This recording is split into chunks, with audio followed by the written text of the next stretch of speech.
Buenas a todos y a todas. No me gustaría empezar esta aportación sin antes aclarar que consiste en un breve resumen de la conferencia magistral que tuve el honor de impartir el año pasado como ponente en la celebración del Día de Santo Tomás de Aquino, patrón de la Facultad de Educación, Economía y Tecnología de Ceuta. Las causas principales que me llevaron a tratar esta temática fueron unos hechos acaecidos los días previos a la celebración del Día de Patrón. En mi siguiente exposición pues, intentaré seguir el orden de los puntos que figuran en la diapositiva que pueden observar. La universidad pública se debe a la sociedad en la que se halla, y siendo esta la que financia la universidad, tenemos el derecho y la obligación de poder preguntarle qué es lo que nos aporta.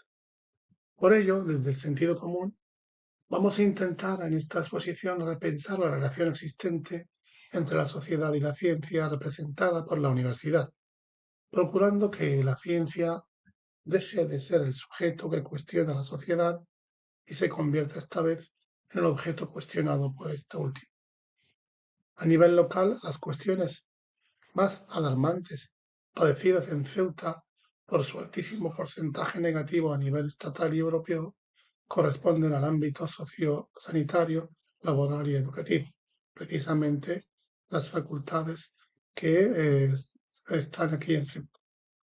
No obstante, si analizamos el nivel de preocupación ciudadana basándonos cuantitativamente en el número de participantes en las últimas manifestaciones organizadas contra las políticas llevadas a cabo en los ámbitos antes citados, observamos que el total de todos y las manifestantes en los tres ámbitos han sido irrisorios, no superaba los 650. ¿Cómo es posible que cuestiones tan gravemente acuciantes como las señaladas movilicen a tan exigua cantidad de manifestantes? Máxime, habiendo sido organizadas y apoyadas por los movimientos sindicales, sociales y políticos más representativos de la ciudadanía ceutí, mientras que una cuestión geográficamente tan distante, organizada por la apenas conocida plataforma Ceuta con Palestina, haya sido secundada por más de 9.000 personas. Deberíamos hablar de sociedades ceutíes en lugar de sociedad, puesto que al parecer lo relevante para unos y unas es insignificante para otros y otras. Otra pregunta que nosotros hacemos ¿se han creado brechas o líneas abismales entre la ciudadanía y sus representantes políticos, sociales y en este caso académicos? ¿Qué se puede hacer desde la universidad para cerrar estas brechas y reocupar esos nichos abandonados por las diferentes políticas o simplemente por su negligencia, dejadez u omisión? Consideramos que la universidad precisa transformarse en un espacio de encuentro y diálogo entre diferentes saberes y renunciar a su condición de contenedor exclusivo de conocimiento.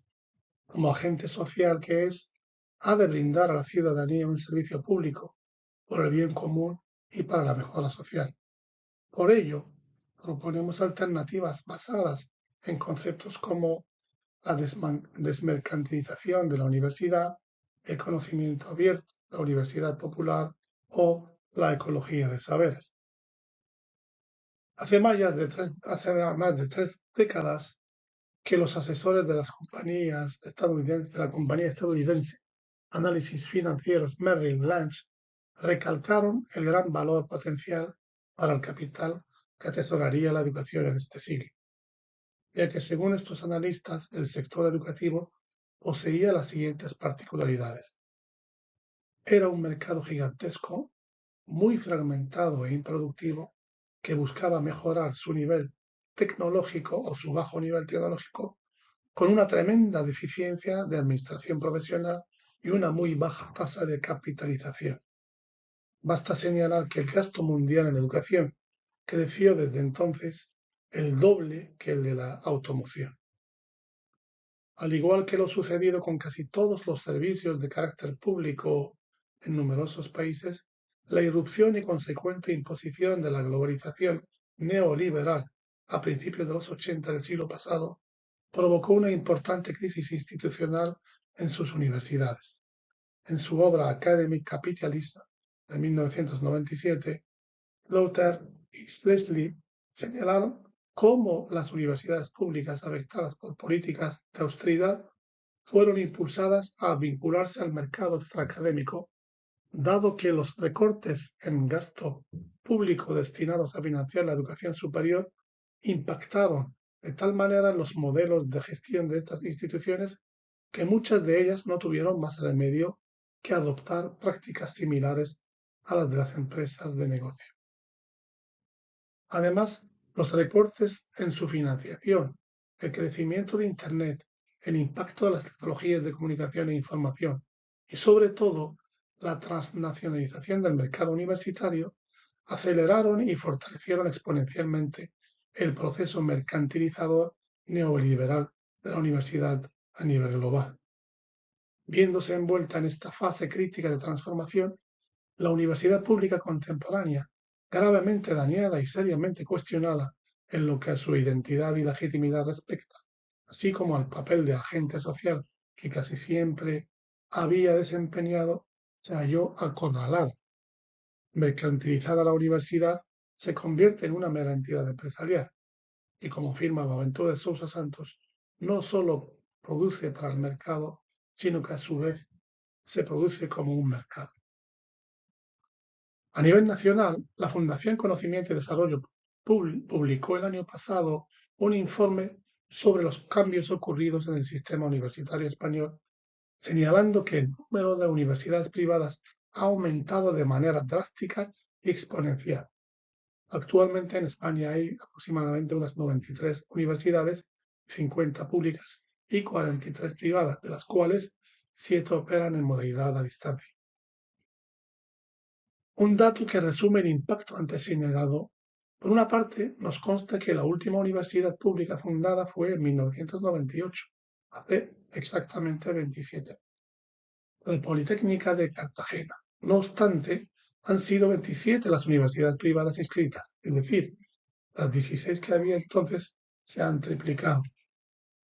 Al hilo de este último y trasladándonos al presente, señalamos que hace unos meses, en un encuentro sobre la universidad como ascensor social, el presidente del gobierno español, Pedro Sánchez, afirmó que la universidad privada va contra la igualdad de oportunidades y que debe dejar de ser una máquina expendedora de títulos. De igual manera, la vicepresidenta primera y ministra de Hacienda, María Jesús Montero, dijo que la universidad privada es la principal amenaza que tiene la clase trabajadora. Por ello, se ha propuesto un plan para endurecer los criterios de creación de centros privados o chiringuitos educativos, como se les llamó, que no cumplan criterios de calidad. La universidad popular y plural. A lo largo del siglo XX, el conocimiento que gran parte de las universidades producían era predominantemente científico, disciplinario, elitista, jerarquizado, autonómico y supuestamente descontextualizado respecto a las influencias de sus respectivas sociedades. Por ello, sus investigadores, manteniendo un tipo de distanciamiento altivo respecto a los mal considerados sectores no cultos de la sociedad, acordaban las cuestiones científicas relevantes, delimitaban su trascendencia y fijaban los ritmos investigativos, así como los métodos a utilizar. No obstante, para el conocimiento popular, el principio orientador de su producción es la utilidad que se le puede dar. El modelo de universidad pública por el que se aboga no es exclusivamente el de una institución académica de prestigio, y menos aún el que prioriza las demandas del mercado, sino más bien aquel que, como agente social que es, atienda a las exigencias sociales e impulse y se consagre a la transformación social. De ahí que, como un bien público, la universidad ha de establecer una conexión continua y constante con la sociedad. Ecología de saberes. No puede haber justicia social si no hay justicia cognitiva, como dijo Boaventura de Sousa Santos. consideramos que hay una brecha inmensa entre teoría y práctica sociales, ya que la teoría no es capaz de aprehender las nuevas lógicas que rigen los movimientos sociales surgidos. Una brecha que incide negativamente en ambas partes. En lo que respecta a los académicos e investigadores, el hecho de aferrarse a enfoques y categorías inadecuadas para estas nuevas realidades no les permite contribuir en el análisis y aclaración de estos fenómenos sociales complejos.